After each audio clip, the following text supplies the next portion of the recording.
Saya Asmawati Budianudi.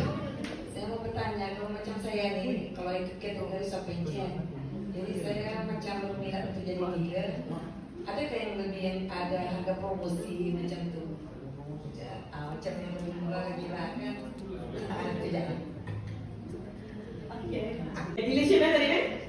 Jadi cara untuk jadi dealer adalah standardnya kena buat belian sekitar 15,000. Dia ikut offer tertentu lah.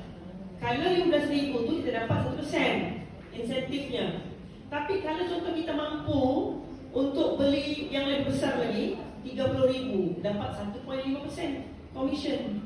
Lebih baik yang itu, kenapa? Sebab insentifnya lebih besar. Tapi kalau tak mampu pun tak apa, ambil dia yang 15,000. Kalau kita boleh tunggu, biasanya hujung-hujung bulan dia akan ada offer special 10,000. Setakat itu yang paling rendah lah. Tapi untuk siapa yang ada anak-anak, siapa yang sini ada anak-anak umur 18 sampai 25? Ada? Ada anak? Okey. Untuk yang umur 18 sampai 25 tahun, dia ada special. Umur berapa? Balik nanti tanya mama, Mak, mama adakah 5,000 yang mama mau simpan jadi emas?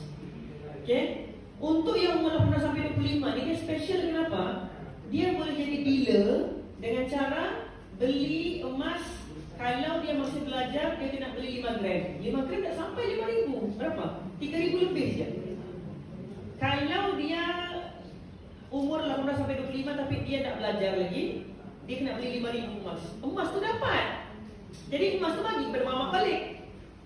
Kita ambil yang dealership tu. Dealership dia lah kunci kepada kebebasan kewangan. Kalau kita buat betul lah. Kalau setakat ada nama siap dealer tapi tak pergi kelas, tak pergi training, tak jadi apa juga. Ya, kena sampaikan ilmu.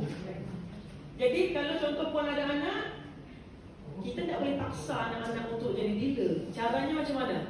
Lain kali kalau ada seminar macam ni lagi, kena ajak dia datang. Biar dia dengar sendiri.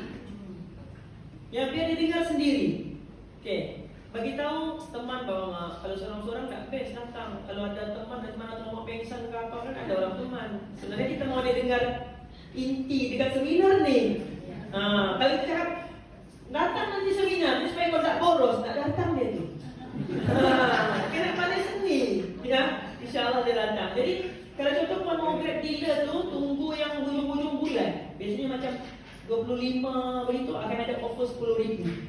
Beli 10,000 emas, dapat emasnya, dapat dealership, cuma kena pergi training. Nah ini yang banyak orang berat ni. Sebenarnya kalau dia faham